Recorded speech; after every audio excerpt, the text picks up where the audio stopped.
Good morning. So I want to do a quick video, and it'll be as quick as I possibly can.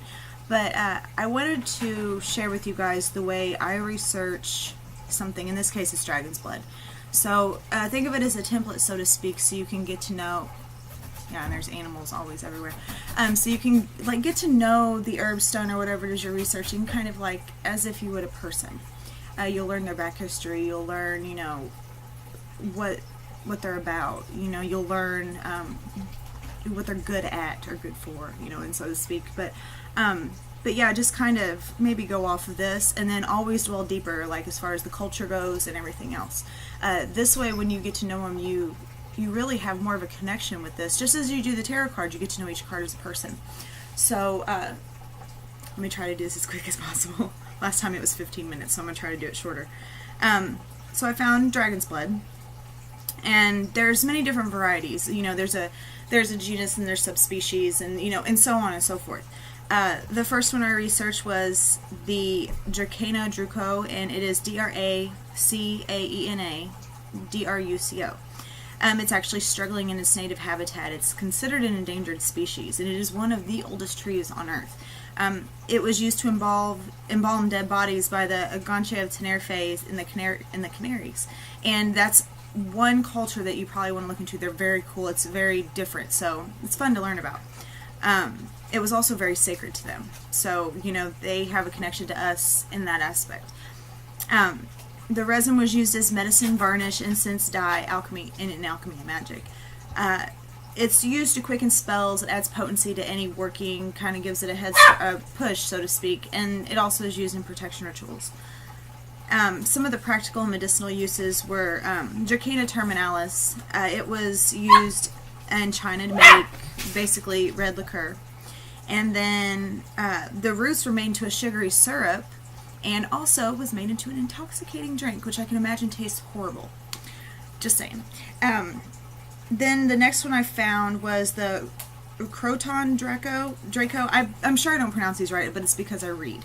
I don't have someone telling me, and I don't feel like looking up how it sounds, so, I mean, if it's important to me, I will. But anyway, so it's spelled Croton Draco, and it is the Mexican variety, and is used as a wound herb. The Romans, Greeks, Arabs of ancient times, they would use what we call cinnabar, but it's called Dracaena cinnabari, basically, as in dye, paints, as remedies for lung and gastrointestinal problems. They would use it for wound healing, diarrhea, skin problems like eczema and psoriasis. To me, when I look at it, it was considered kind of like a peroxide. They used it for everything. So, and then there's someone I want you to look up. Maud Grieve, Maudegrieve. She wrote a book called A Modern Herbal, and in this book she explained how it was used to cure syphilis, and how it was used for internal energies, trauma, postpartum bleeding, menstrual problems, things like that. I found that very cool, and the way she explains things is very neat too, so I really suggest looking her up. You'll like that. There's a mojo bag. African American hoodoo, New Orleans voodoo, they do what, are sometimes called wangas, nation sacks, mojo bags, trick bags, handbag, root bag, things like that. And this particular one that uses dragon blood is used to attract money, love, and luck.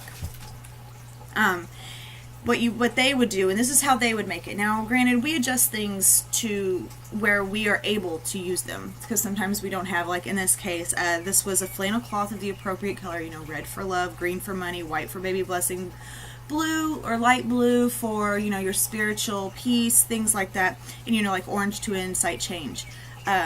They would use a piece of flannel, and they would make a bag.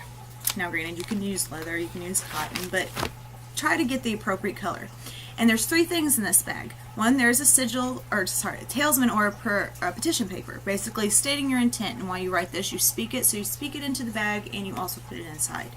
Then there's a seal or sigil, draw in dragon's blood ink. It's simple, and I have a recipe for that.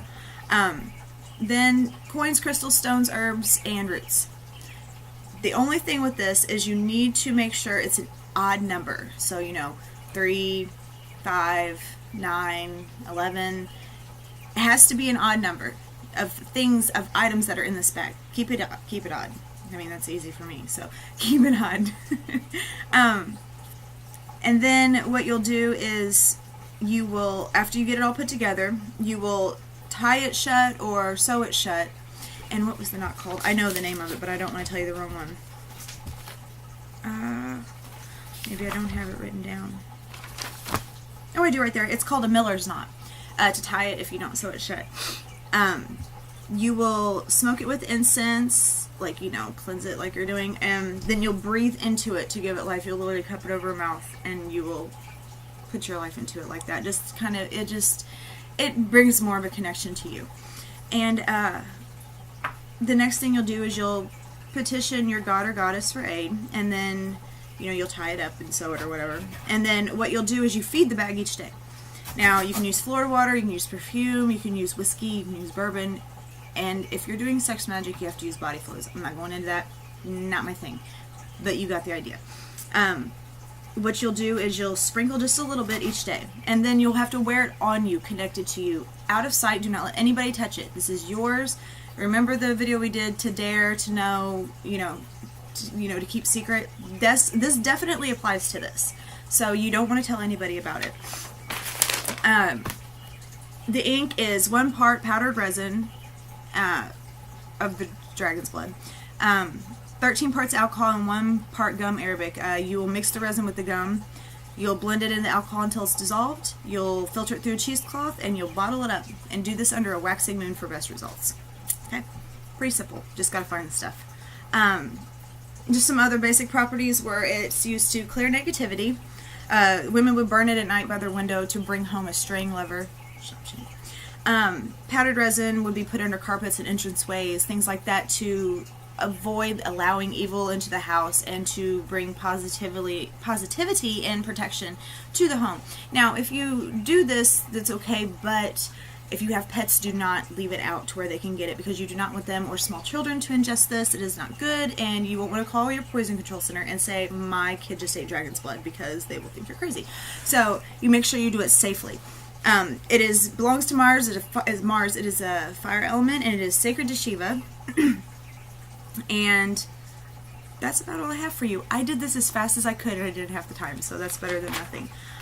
But as I went through this, you'll find cultures, you'll find things that use it, you'll find a lot of different stuff, and it'll give you more of an insight onto how it was discovered to be used this way, and how it really affected, the lives of certain tribes, certain people, things like that, the way it possibly does you. So, building and establishing that deeper connection, even though it's something that's inanimate, as it seems, as a resin or a root or an herb or a stone, is actually quite important.